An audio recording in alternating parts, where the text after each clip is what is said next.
গল্পের শুরুটা হয় বহু বছর আগের একটি কাহিনী দিয়ে, যেখানে টেন রিংস নামের একটা শক্তিশালী সংগঠন ছিল। তার কাছে অদ্ভুত শক্তিশালী 10টি আংটি ছিল। ওই আংটিগুলোতে এমন এক শক্তি ছিল যার কারণে সে আসুরের শক্তির পাশাপাশি অমরত্ব লাভ করেছিল। তখন থেকেই ধীরে ধীরে তার সংগঠন আরও বেশি শক্তিশালী হয়ে ওঠে এবং একের পর এক যুদ্ধে জয়লাভ করতে শুরু করে। তারা সবার অলক্ষ্যে একেবারে পুরো ইতিহাসকে বদলে দিচ্ছিল, আর এভাবে সবার আড়ালে কাজ করার ফলে কেউই তাদের অস্তিত্ব সম্পর্কে জানত না। এরপর দৃশ্যটি পরিবর্তিত হয়ে 1996 সালে চলে যায়। সেখানে টেন রিংস সংগঠনের নেতা ওয়েনকে দেখা যায়। যদিও তার কাছে এই ঐশ্বরিক শক্তি এবং অমরত্ব সবকিছুই ছিল, কিন্তু তবুও সে অনেক বছর ধরে একটা গ্রামকে খুঁজে বেড়াচ্ছিল। সে সেই গ্রামটিকে দখল করতে চায়, তবে সেই গ্রামটি তারা তখনও খুঁজে পায়নি। পৌরাণিক লোককথায় ওই গ্রাম সম্পর্কে অনেক কিছুই লেখা ছিল। অবশেষে অনেক খোঁজাখুঁজির পর একটা অনুমানের ভিত্তিতে তারা পুরো দল নিয়ে ওই গ্রামটিতে খোঁজার উদ্দেশ্যে বেরিয়ে পড়ে।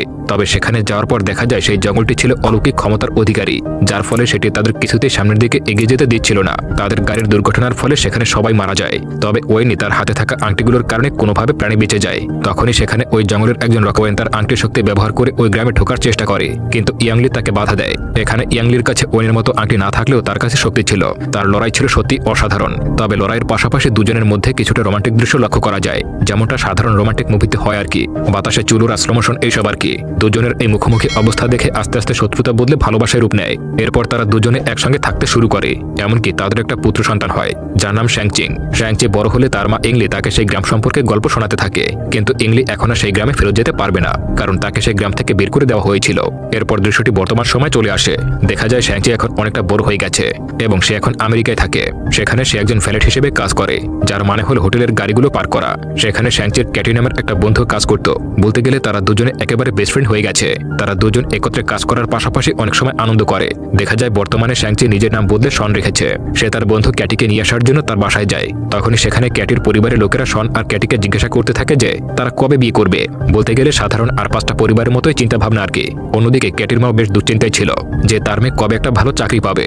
এরপর তারা বাড়ি থেকে বেরিয়ে বাসে করে অফিসের উদ্দেশ্যে রওনা হয়। তবে সেই বাসেই কিছু গুন্ডা ছিল যারা শ্যাংয়ের কাছ থেকে লকেটটি চায়। আসলে এই লকেটে শ্যাংচির মা তাকে ছোটবেলায় দিয়েছিল, কিন্তু শ্যাং সেটা কিছুতেই দিতে রাজি হয় না। এক পর্যায়ে তাদের সঙ্গে শ্যাংয়ের লড়াই শুরু হয়ে যায়। শ্যাংয়ের অদ্ভুত লড়াইয়ের দক্ষতা দেখে ক্যাটি ভীষণ অবাক হয়ে যায়। এমনকি সেই বাসে থাকা একজন যাত্রী শ্যাংয়ের এই লড়াইয়ের দৃশ্যগুলো ইন্টারনেটে ছেড়ে দেয়। তখনই হঠাৎ সেই গুন্ডাদের নেতা রেজার হাজির হয়। এরপর তার সাথেও শ্যাংয়ের ভয়ঙ্কর লড়াই হয়। সৌভাগ্যক্রমে শ্যাংচি নিজের পাশাপাশি বাসের সব যাত্রীদেরকে দুর্ঘটনা থেকে বাঁচিয়ে নেয়। তবে দেখা যায় এই লড়াইয়ের এক পর্যায়ে রেজার ফিস শ্যাংচির গলা থেকে তার মায়ের দেওয়া সেই লকেটটি চুরি করে নিয়েছে। এদিকে শ্যাংকে ভীষণ চিন্তিত দেখায়। তাকে যত দ্রুত সম্ভব তার বোনের সঙ্গে গিয়ে দেখা করতে হবে। বোনের কথা শুনে ক্যাটি ভীষণ অবাক হয়ে যায়, কারণ এত বছর পুরনো বন্ধুত্ব হওয়া সত্ত্বেও সে এতদিন জানতোই না যে শ্যাংয়ের একটা বোন আছে।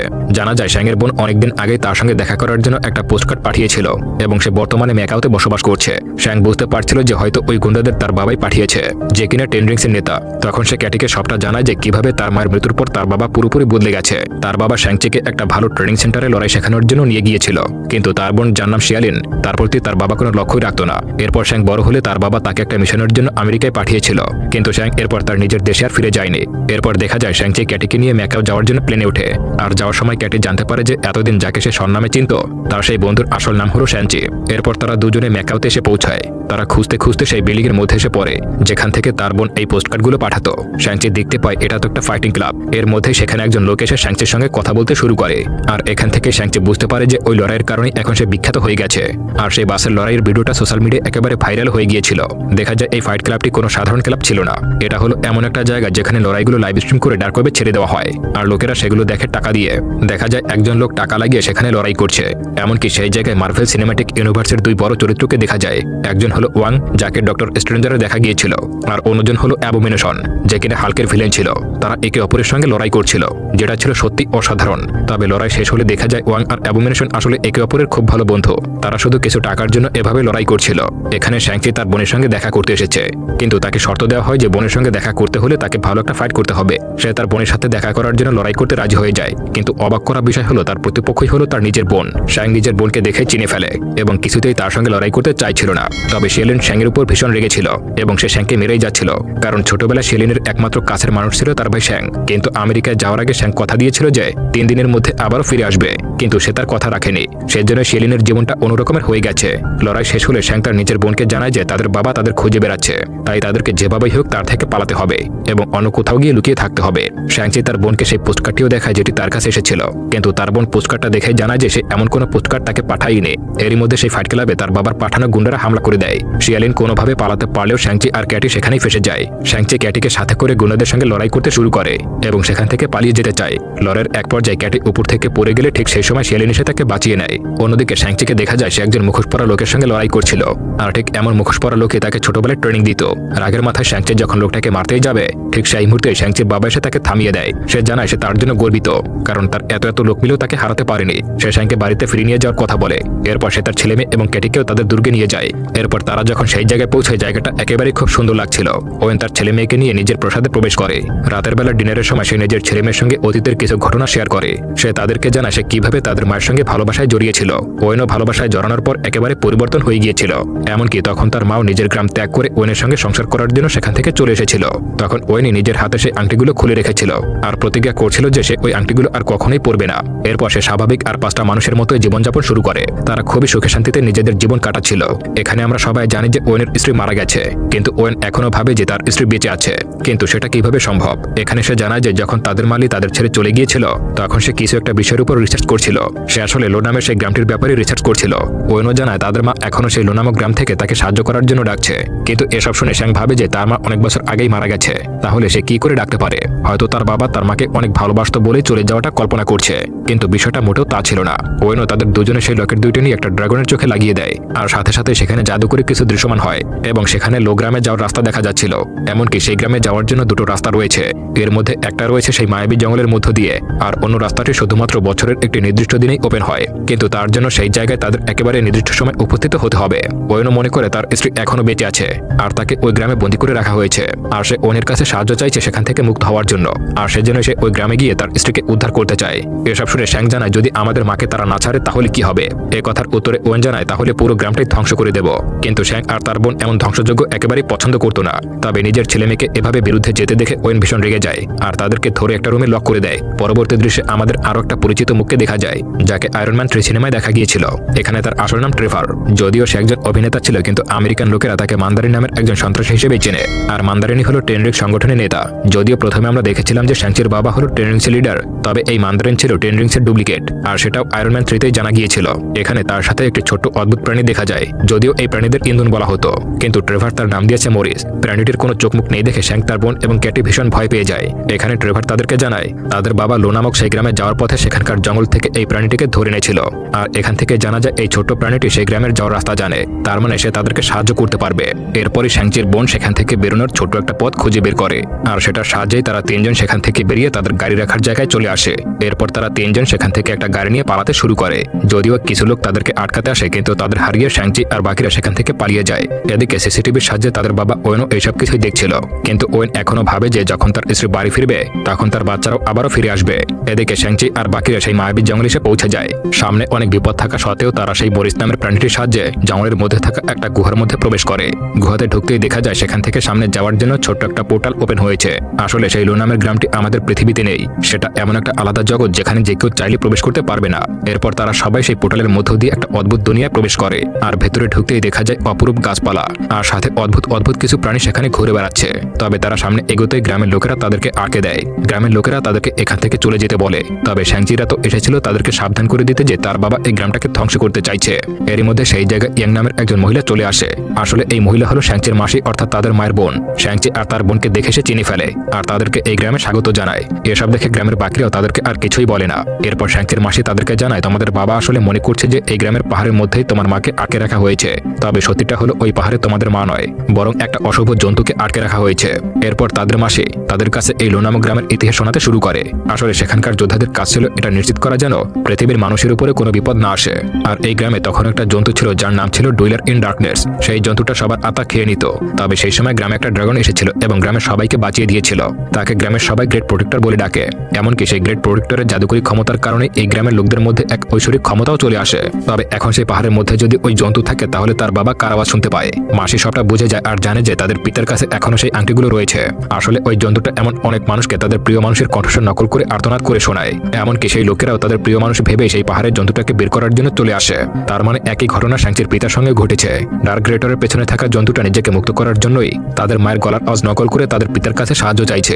এরপর তারা সবাই সেই জন্তুটাকে আটকাতে যুদ্ধের প্রস্তুতি নিতে শুরু করে। ক্যাটিকে দেখা যায় সে শ্যাংচির বোনের থেকে তীর চালানোর প্র্যাকটিস করতে শুরু করে। অন্যদিকে শ্যাংচি তার মাসির থেকে এই গ্রামের পৌরাণিক মার্শাল আর্ট শিখছিল।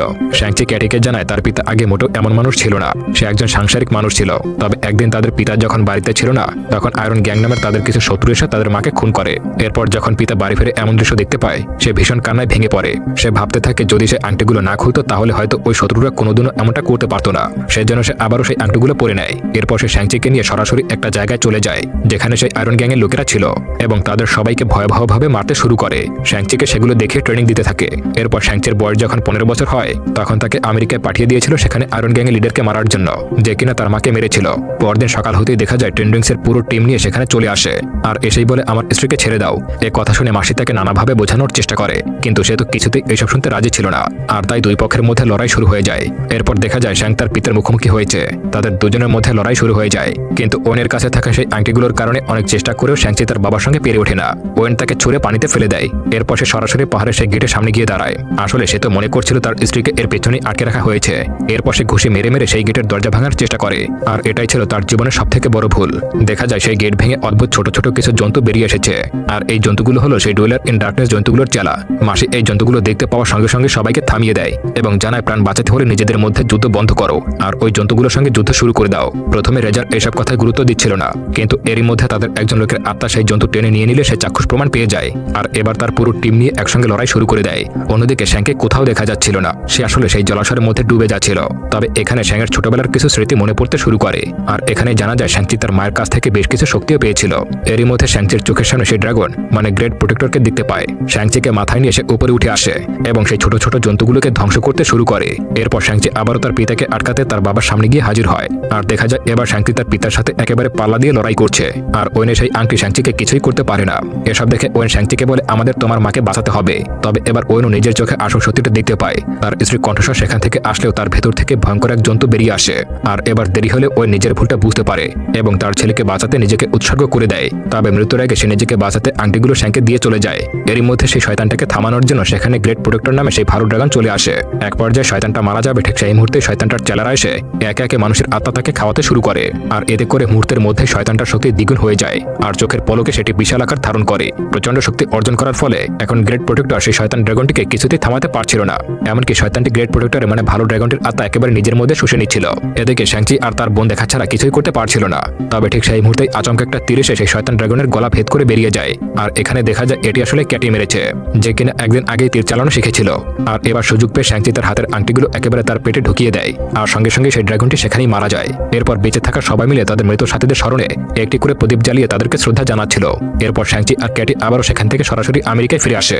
সেখানে গিয়ে ক্যাটি আর শ্যাং তাদের বন্ধুদেরকে পুরনো সেই কাহিনী শোনাতে শুরু করে যে তারা কিভাবে পুরো পৃথিবীকে বিপদের হাত থেকে বাঁচিয়েছে। কিন্তু তাদের সেই বন্ধুরা তো কিছুতেই তাদের কোনো কথাই বিশ্বাস করছিল না। কিন্তু হঠাৎ করে তাদের পেছনে একটা পোর্টাল ওপেন হয়ে যায় এবং ওয়েনও সেই পোর্টালের সাহায্যে সেখানে এসে হাজির হয়। শ্যাংচিকে তার সঙ্গে যাওয়ার কথা বলে। সেই শ্যাংচিকে সেই আংটিগুলোর কথা জিজ্ঞাসা করলে শ্যাংচিও জানায় তার কাছে রয়েছে। এরপর ওয়েন শ্যাংচি আর ক্যাটিকে তার সাথে করে নিয়ে ওই পোর্টালের মধ্যে দিয়ে কোথাও একটা চলে যায়, আর এসব অদ্ভুত বিষয়গুলো নিজেদের চোখের সামনে দেখতে পেয়ে সেই বন্ধুরা তো শক্ট হয়ে যায়। এই গল্পের মিড ক্রেডিট সিনে দেখা যায় ওয়েন সেই টেন রিংসের ব্যাপারে জানার চেষ্টা করছে, আর অবাক করা বিষয় হলো সেখানে হাল্ক আর ক্যাপ্টেন মার্ভেল তারা দুজনেই উপস্থিত ছিল। ব্রুস কিছুতেই বুঝতে পারছিল না এগুলো কিসের তৈরি, কারণ এগুলো কোনো ভাইব্রেনিয়াম দিয়েও তৈরি নয় আর না তো কোনো এলিয়েন টেকনোলজি।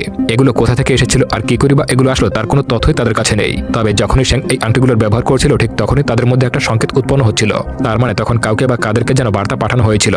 কিন্তু সেই বার্তা কাকে পাঠানো হয়েছিল সেটা এখনো রহস্য রয়ে গেছে। শেষে ওয়েং শ্যাংচিকে জানায় এখন আর সে আর 5টা মানুষের মতো সাধারণ মানুষ নয়, তাই ভবিষ্যতে কোনো মানুষ কোনো সমস্যায় পড়লে তাকে আবারও মাঠে নামতে হবে। এরপরে দেখা যায় শ্যাং আর ক্যাটি তাদেরকে সাথে নিয়ে একটা পার্টিতে যায় এবং তারা তিনজন সেখানে গান গাইতে শুরু করে। এরপর এই গল্পের এন্ড ক্রেডিট সিনে শ্যাংচির বোন শিয়েলেনকে দেখা যায়। সে এখন তার ফাইট ক্লাবের সঙ্গে সঙ্গে তার বাবা সেই গ্যাংকে একত্রিত করে চালাচ্ছে, আর শিয়েলেনি এখন পুরো সংগঠনের লিডার হয়ে গেছে। আর এর সাথে সাথে মুভিটা এখানেই শেষ হয়ে যায়।